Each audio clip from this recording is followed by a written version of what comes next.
accounting for over a third of job vacancies, vital work that isn't getting done because we don't have the people with the skills to do it. Interventions by the previous government only made things worse. The implementation of the apprenticeship levy has been a shambles and a missed opportunity. The abolition of the Union Learning Fund in England was a disaster. Now it's time to put things right. We see the creation of Skills England as an important step in the right direction. But it's only the first step. There is still the proverbial 1,000-mile journey ahead of us. And when previous stages in that journey have been wrong, turns the wild goose chases and ill-advised shortcuts, I think we can all agree that we have a lot of lost ground to make up. So Congress, please support this motion and amendment and help get things moving. Thank you.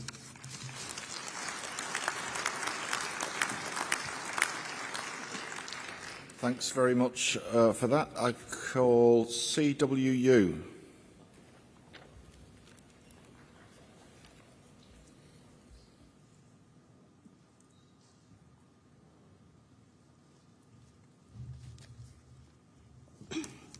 Morning, Congress.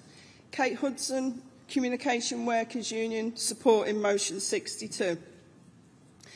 Congress, training and skills provision for working people is vital to our economy and to individual career progression. However, several decades of marketisation and underinvestment has left too many workers unable to access the skills and training they vitally need. We fall way behind our international competitors in funding, with the EU average investment in training per employee currently twice that of the UK. As the motion states, we need a new skills framework to address the last 14 years of Tory failure and to meet the needs of workers. The right to paid time off to learn would incentivise workers to upskill and improve the skills base within the UK workforce. And sole learning accounts would allow individuals to plan their own learning pathways. The importance of union learning reps in providing good quality information and support is vital to ensure our members are fully informed about their funding entitlements. However, Congress, the CWU fully support the reinstatement of the ULF fund. However, it has to reflect the needs of 2024 rather than it just being a reboot of 1998.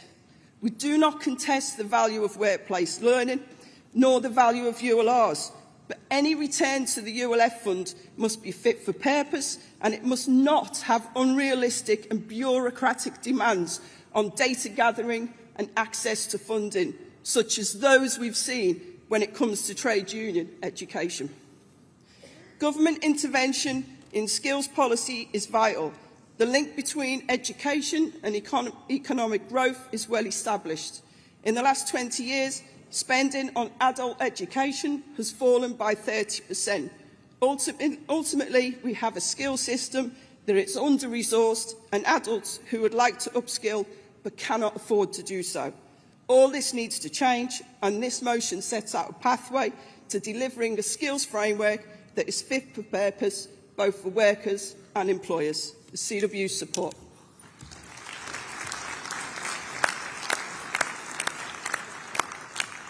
Thanks very much, Delegate. I call UCU.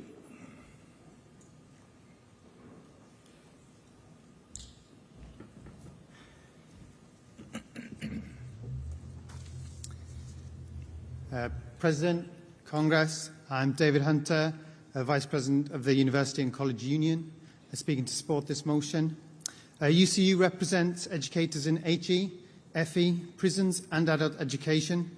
It's an honour here to be before you speaking on their behalf, and I'd like to ask Congress for a show of solidarity for our members at 5 colleges in the north of England who are going on strike today for fair pay. Thank you, Congress. Thank you. I work in further education, and in England alone, our FE members educate 1.6 million people a year. 160,000 of those or on apprenticeship provision. 35% of large employers who train their staff do so through a college, and 30% do so through a university. Our members train and retrain the country's workforce. Our members provide first, second and third chances. In my own class, I have a colleague who returned to college later in life, who passed the English and Maths qualifications she left school without and secured work in the care industry. Then she came back to college again, retrained in education and joined my department. She's now not only a highly skilled member of our staff, but a highly valued member of our union, standing strong on our picket line when she struck for better wages. Because despite reskilling and retraining twice over, lack of funding in FE means that she is still a low-paid worker. The last government, obviously, didn't care about that. The last government underfunded our sector and ignored our members. They eroded FE pay by 35%. They drove universities into financial crisis, leaving university staff facing mass redundancies today. They left prison education in the hands of for-profit providers, and they cut adult education to the bone. If our new government is serious about repairing our economy, about reskilling our workforce, and about rewarding workers like my colleague who train and retrain and then remain on low pay, they must make an immediate, significant and long-term investment in skills. And funding for post-16 education must be at the heart of that. Congress, I commend this motion to you and ask that you support it. Thank you.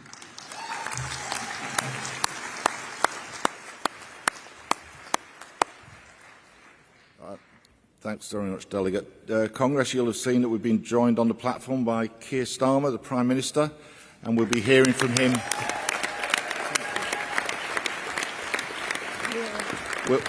We'll be hearing from him momentarily, but just allow us to take a vote, Prime Minister. So, if I may put the motion 62 to the vote, will all those in favour please show? Thank you. Will all those against please show? Thank you. That carries.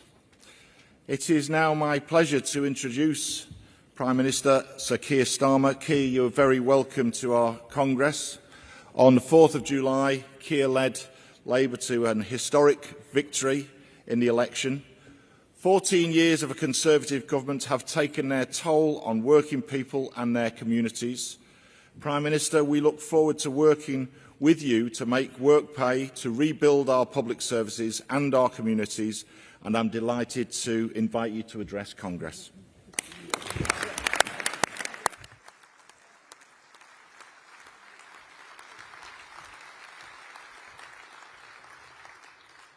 Thank you, Matt, and thank you, Congress.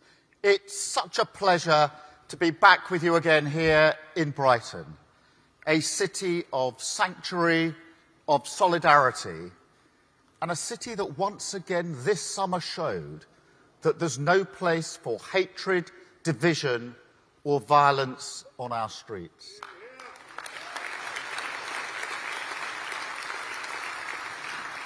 A city that I'm delighted to say now has a Labour council once again. And a city that's joined by a string of Labour MPs across Sussex from Worthing to Hastings. And Congress, Brighton holds a special place in my heart because 3 years ago I gave my first in-person conference speech as Labour leader here in this very hall. I said that our party had to change if we were to win a general election. And Congress, we did. And thank you all for the part that you played in that.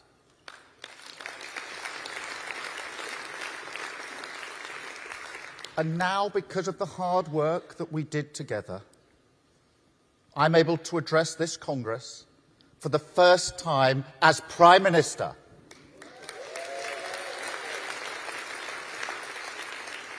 The first time, I think I'm right in saying, that a Prime Minister has come here for 15 years, since 2009. 2009, and Paul, that's a year you will remember well. It's the last time Everton got through to a cup final. Although I actually think you lost 2-0 to one of the lesser London teams. So the one promise I can make today is that Prime Ministerial visits were a bit more frequent, perhaps, than Everton Cup finals. Because in all seriousness, I sat on the opposition benches and took many a lecture from the Tories, telling the world what working people do or don't want. And you know that every single one of them was delivered without the common decency of coming here and showing some respect to the people who fight for the living standards of working people every single day. And that era is now over, Congress.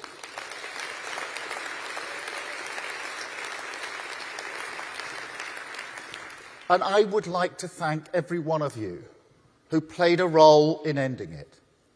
Every one of you who took to the streets and the doorsteps of your communities to remove the burden of Tory rule from our shoulders. But even more importantly, I'd like to thank every one of you who held the social fabric of this country together through 14 years where it came under relentless attack.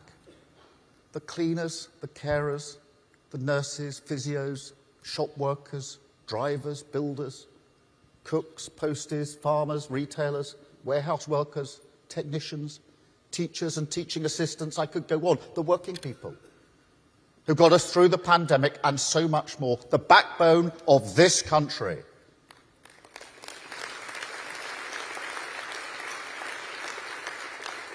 Because, Congress, the chance we now have, the opportunity to rebuild Britain, that hope is here because of those efforts.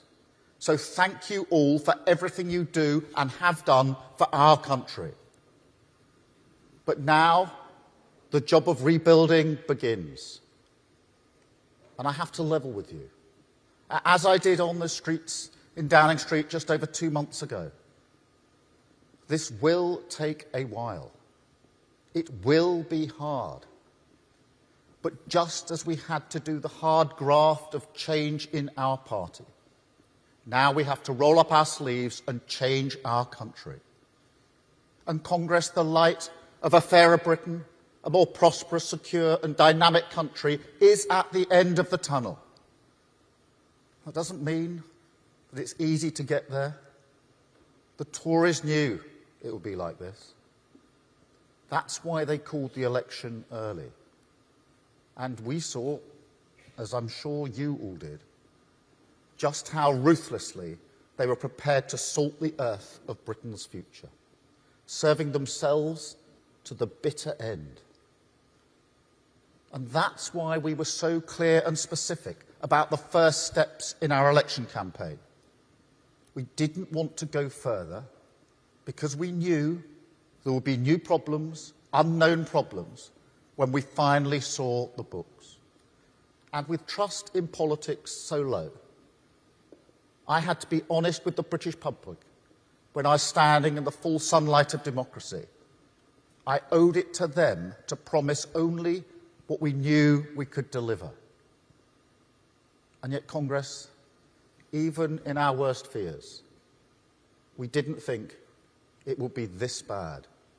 The pollution in our rivers, the overcrowding in our prisons, so much of our crumbling public realm, universities, councils, the care system, all even worse than we expected. Millions of pounds wasted disgracefully on a Rwanda scheme that they knew would never work. Politics reduced to an expensive, divisive, noisy performance. A game to be played, not the force that can fundamentally change the lives of those that we represent.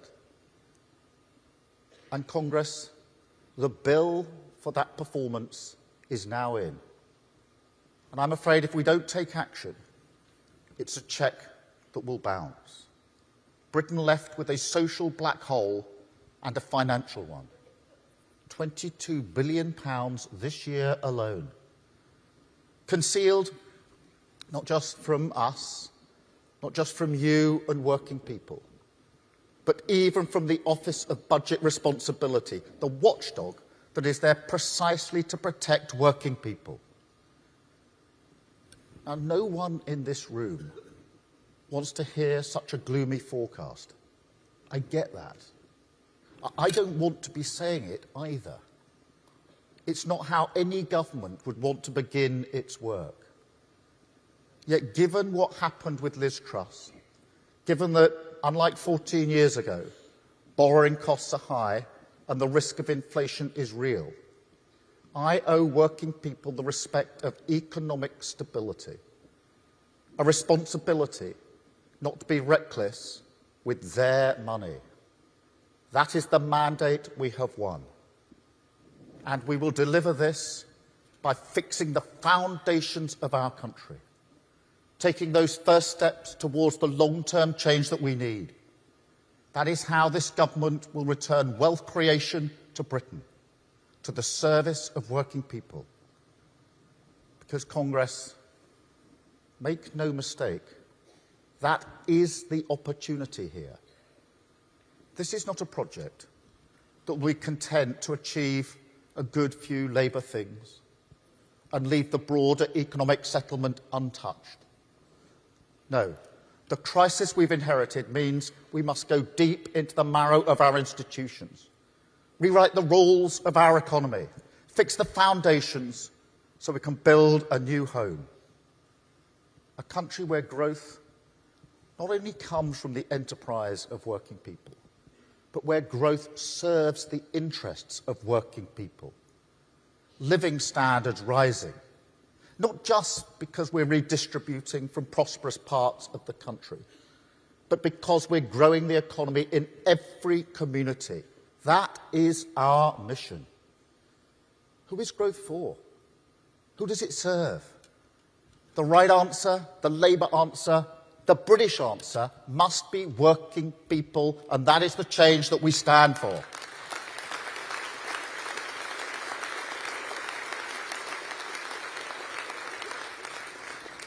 There's nothing new in this. It's the purpose of the Labour Party now and always. And throughout this government, no matter the storm, the service of working people will be our anchor, our still point in a turning world, the people we hold in our mind's eye as we face up to the daunting challenge of our inheritance and secure our mission on growth. That's why we've already reformed the remit of the Low Pay Commission to take account of the cost of living and deliver a real living wage. It's why we've launched a new National Wealth Fund to invest in the critical infrastructure our industries need and drive growth into every community. It's why we've unlocked solar and onshore wind, started bringing rail back into public ownership, committed to a proper industrial strategy, switched on great British energy, and begun, in partnership with you and business, the biggest levelling up of workers' rights in a generation.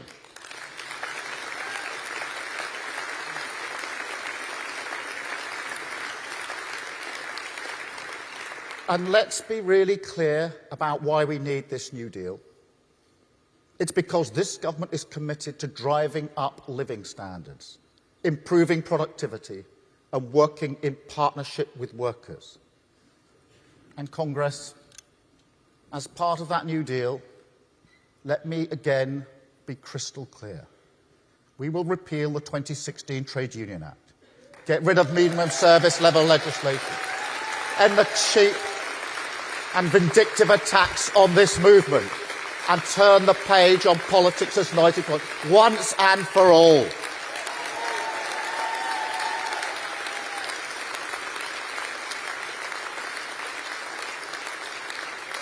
And Congress, this is the opportunity of power. It was hard won and hard fought for. I want to thank the General Secretary for his role in that. Paul has always been a campaigner, a force of nature. And across the movement, there are people without whom we could not have done this. Too many to thank here, but they know who they are. Because election victories don't fall from the sky, certainly not for the Labour Party. But as well as your support, we also had to change. This election would not have been won if we had not changed. We have the chance now to repair our public services because we changed the Labour Party. We have the chance to make work pay because we changed the Labour Party. We have the chance to deliver for working people, young people, vulnerable people, the poorest in our society, because we changed the Labour Party. So when I say country first, party second, that isn't a slogan. It's the guiding principle of everything this government will do. We ran as a changed Labour Party, and we will govern as a changed Labour Party.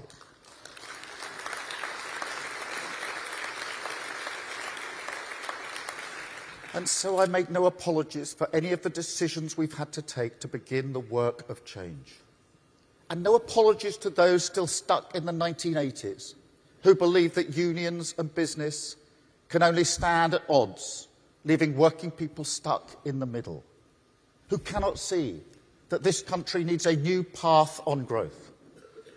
People who describe policies that give working people more security, more protection, more power and dignity at work, or even the fundamentals of industrial strategy, which is common across the world, as anti-growth. Let me tell you what is anti-growth. An economy where real wages stagnated for 15 years. That's anti-growth. An economy where productivity keeps on flatlining. That's anti-growth. An economy where the state of our public services prevents people going to work because they're ill. That's anti-growth.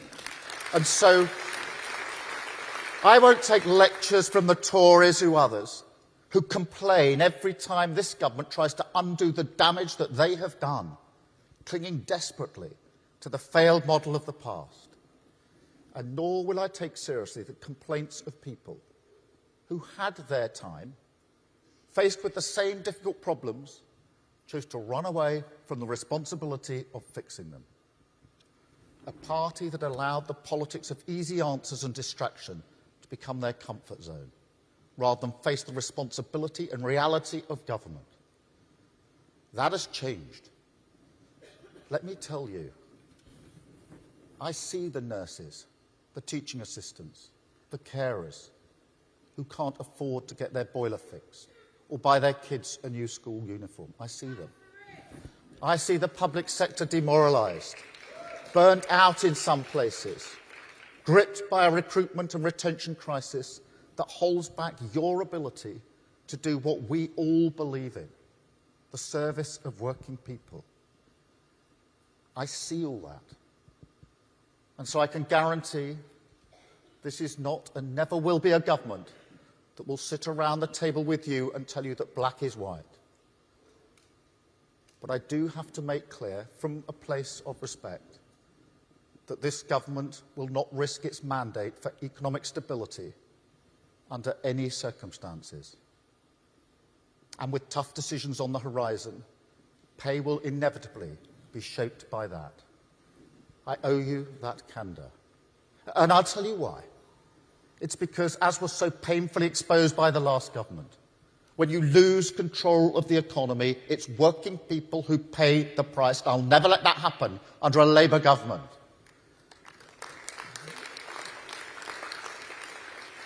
And that's why I call now, as before the election, for the politics of partnership, with us in government, with business, and most importantly of all, with working people.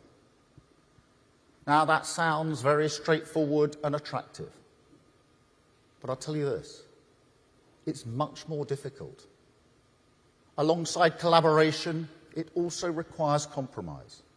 It demands that we work through our disagreements and with those who have a different perspective. Partnership is a more difficult way of doing politics. I don't deny that. I know there's a clarity in the old ways, the zero-sum ways, business versus worker, management versus union, public versus private, pick your side, to the victor the spoils. Nonetheless, I say to everyone now, and I think many of you already know this, that kind of politics is not what the British people want. When I say to them that our policies will be pro-business and pro-worker, they don't look at me as if I'm deluded. No, they see that as the most ordinary, sensible thing in the world. I know there will always be disputes. Of course there will. But in all seriousness, there is a mood of change in the business world, a growing understanding of the importance of good work and the shared self-interest that comes from treating the workforce with respect and dignity, the productivity gain of fairness. And Congress, that is an opportunity to be grasped. Business leaders are not knocking on my door saying they want to rip up employee rights. They don't tell me the problems they face will be solved by coming for the trade unions. They want fair taxes, high skills, and the long-term ability to invest. And that chimes precisely with what trade unions up and down the country tell me they also want. Working people want good companies to make profits, attract investment, and create good jobs. And Congress, in a way, that is why the Tory argument on trade unions no longer finds the same audience. The British people are not interested in those tired old tropes. This isn't the 1980s. The mood is for partnership, and not just on pay, on everything, to turn around our NHS, give our children the start in life that they deserve, make our public services fit for the future, unlock the potential of our clean energy. We have to treat this as an opportunity to come together. We're in power now. This is our chance, Congress. Common cause of national renewal. And so as we rewrite those rules of our economy, as we drag this country back to the service of working people, this is a chance that must be taken. Because rules written in the ink of partnership will be more durable and long-lasting, whoever is in power. So it's time to turn the page. Business and unions, the private and public sector, united by a common cause to rebuild our public services and grow our economy in a new way. Higher growth, higher wages, higher productivity, the shared purpose of partnership, the path through the mess the Tories made, and onwards to national renewal. That is the road we are on, Congress, and we won't turn away from it. We will keep to the course of change, reject the snake oil of the easy answer, fix the foundations of our economy and build a new Britain, more secure, more prosperous, more dynamic and fairer. Wealth created in every community, a country renewed and returned, calmly but with confidence, to the service of working people. Thank you, Congress. Thank you.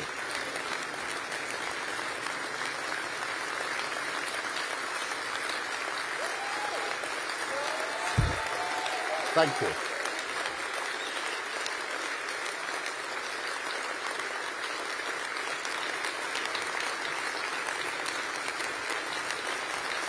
Thank you, Congress.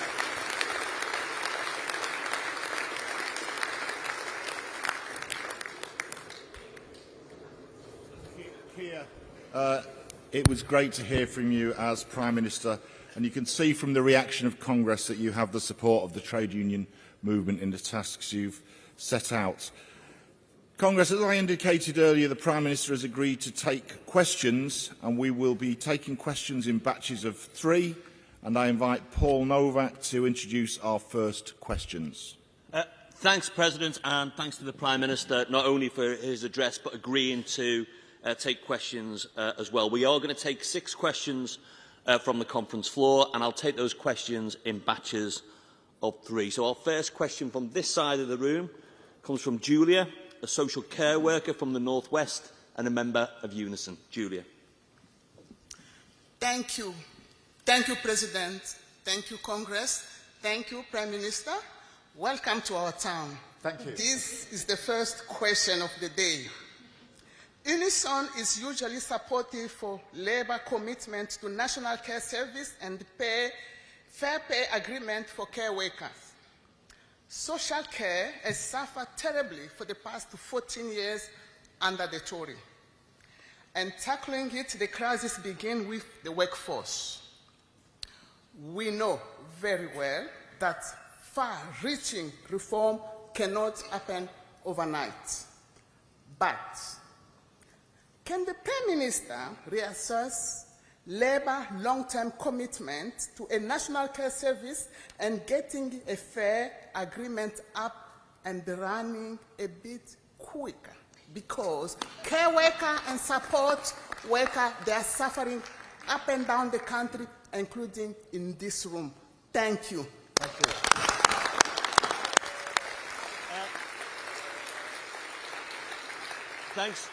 Thanks, Julia. Our second question is from David, who's a Unite Executive Council member who works in the health sector. David.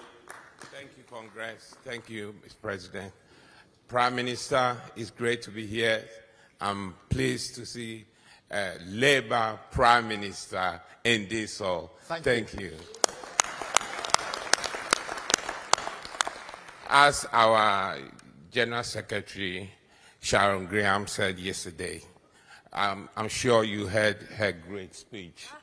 As she said, rates of investment in British industry are the lowest in the G7, and other countries have much more money set aside for future investment.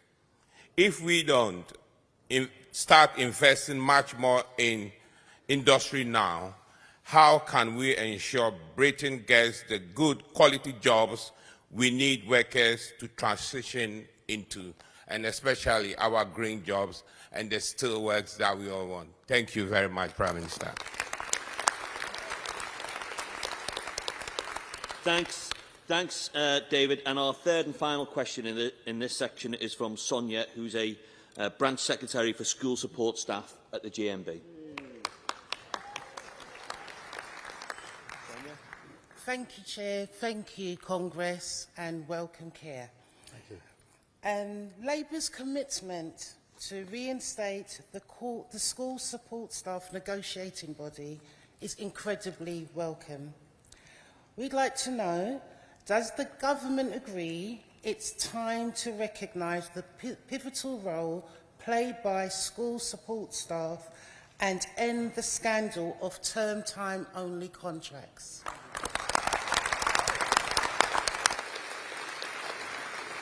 Thank you, colleagues, for those questions. Let me take them in turn. Firstly, Julia, in relation to care and the care service. As I think I've said to this Congress before, I know about this. My sister is a care worker. I know just how difficult it is, how fragile the working conditions are, and it's hugely important that we make that commitment, as we have done and as we do, to a national care service. That is one of the absolute objectives of this government, to create that national care service, and it does of course start with the staff. It doesn't end with the staff, but it starts with the staff, because you will know across your unions, across your members, just how fractured the working conditions are, and that's the reason, amongst others, that so many leave care to go and work in other sectors, because they want a framework that is better for them. So it starts with the staff, and the Fair Pay Agreement, it will be the first of its kind that we will be bringing through, and we've deliberately chosen the care sector because we think it's the sector that most needs it. So that's the foundational stone, if you like, of the National Care Service, but we made a commitment to this. We'll stick to that commitment. We will see this through, and we look forward to working with you, Christina and others, to deliver on this really important commitment.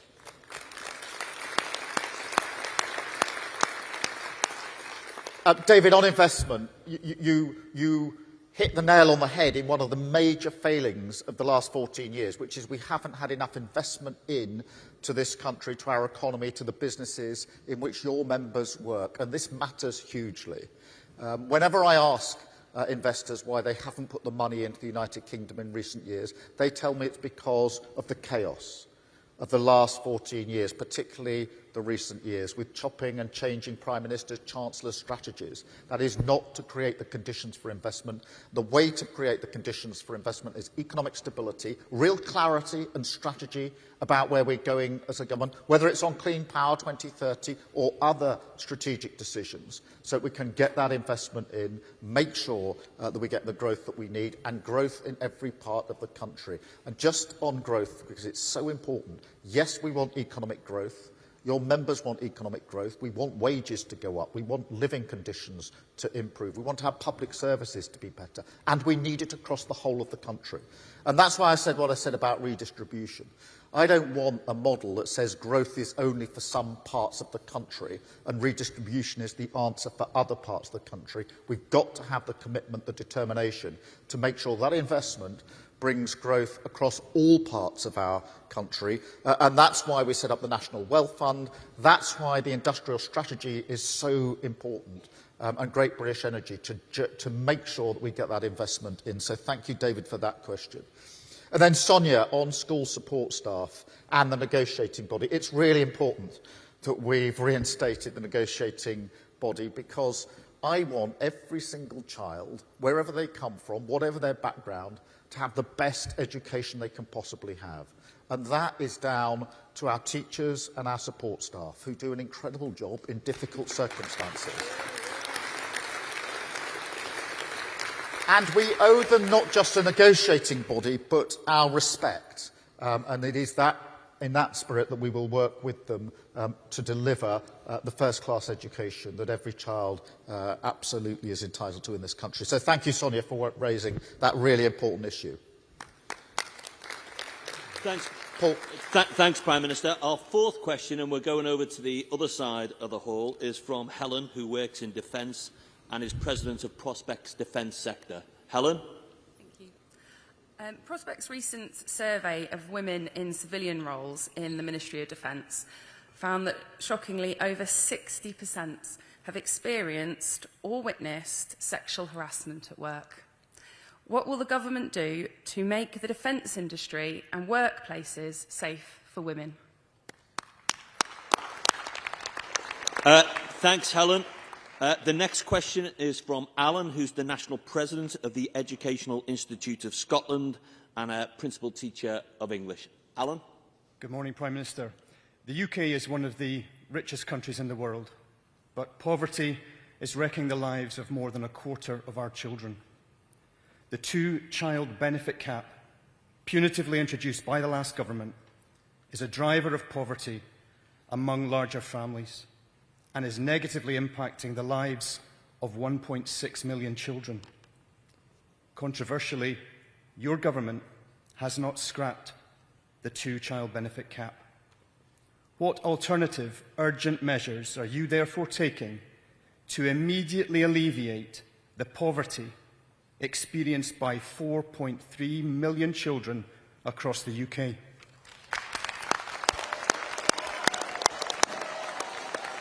Oh,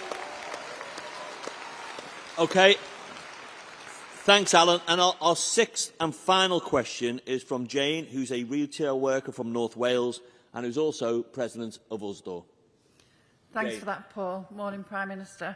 I work in retail, and increasing levels of violence, threats and abuse are a massive concern for me and for my colleagues.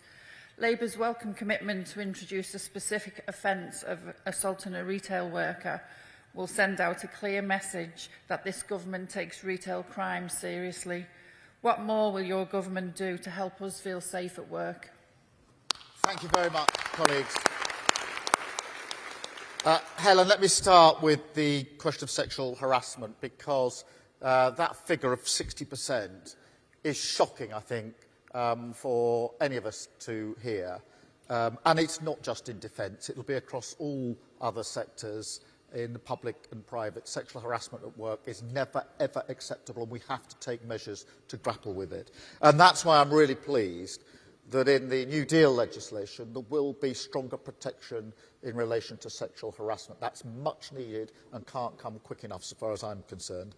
I think we have to have a wider mission here as well, because whether it's in the workplace or elsewhere, sexual harassment, violence against women and girls is unacceptable in all its forms and all its places.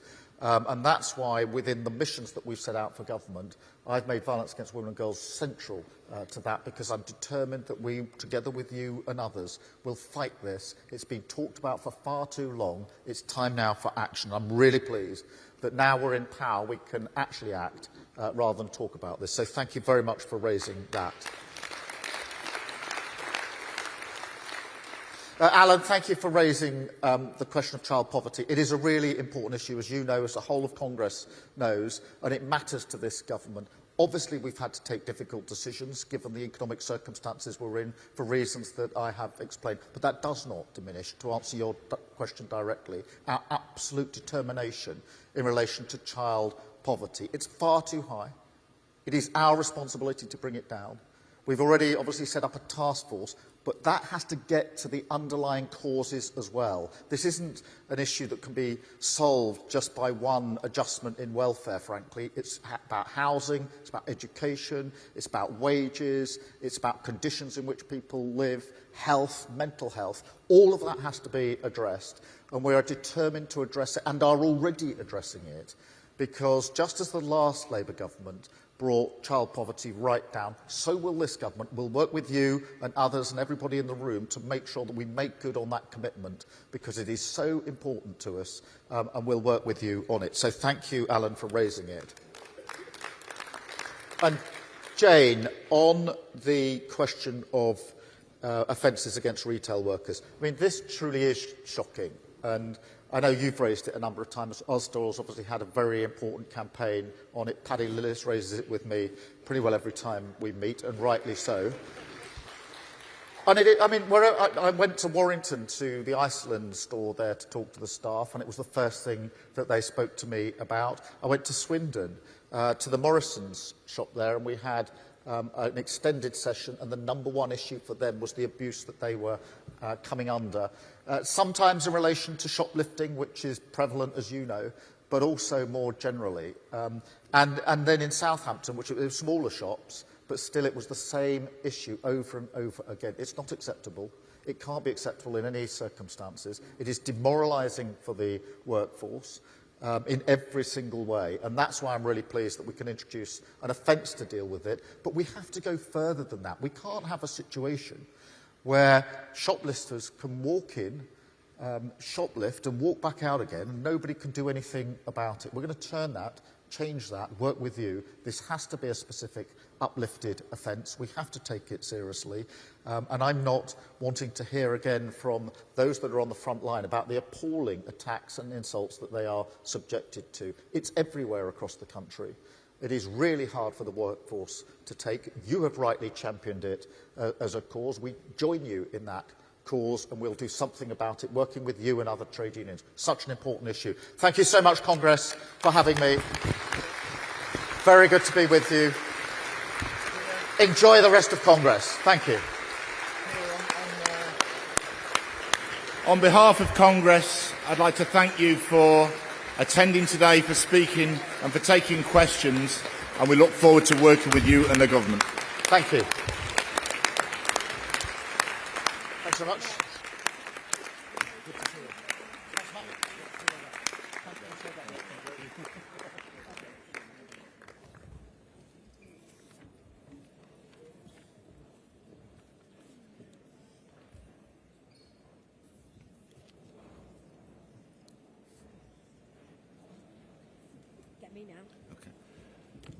There's a big rush of photographers to that side of the room.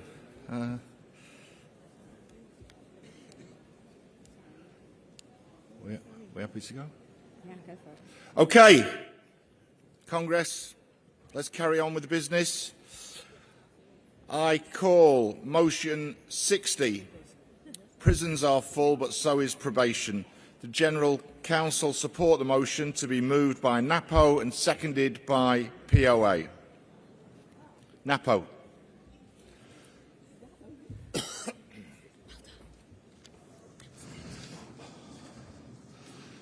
President, Congress, good morning. Ben Coburn, Acting National Chair of NATO, a trade union for probation and family court staff, proposing motion 60. Prisons are full, but so is probation. Congress, today around 1,700 people are being released from prison early, having served 40% of their sentence in custody rather than the usual 50%, and in many cases are returning to their communities. This scheme was introduced by the current government solely to attempt to relieve the long-standing crisis of prison overcrowding, itself the product of a generation or more of political failure and neglect. One of the few common... Delegates, as you're leaving the hall, could you please show some respect to the Speaker, please? Apologies for that. Carry on. Thank you. One of the few common factors all these people being released from prison face is that they will be required to work with probation staff as part of the conditions of their release. So far, these workers, due to the way this early release scheme has been announced, have been forced to attempt to do what generally requires months of careful and often incredibly complex work by them and their colleagues into only a few weeks, and in some cases a matter of days. As with so many workers, probation staff continue to suffer from poor pay and excessive workloads, which directly contribute to high vacancy rates and persistent problems of staff retention, especially among some of our most experienced workers.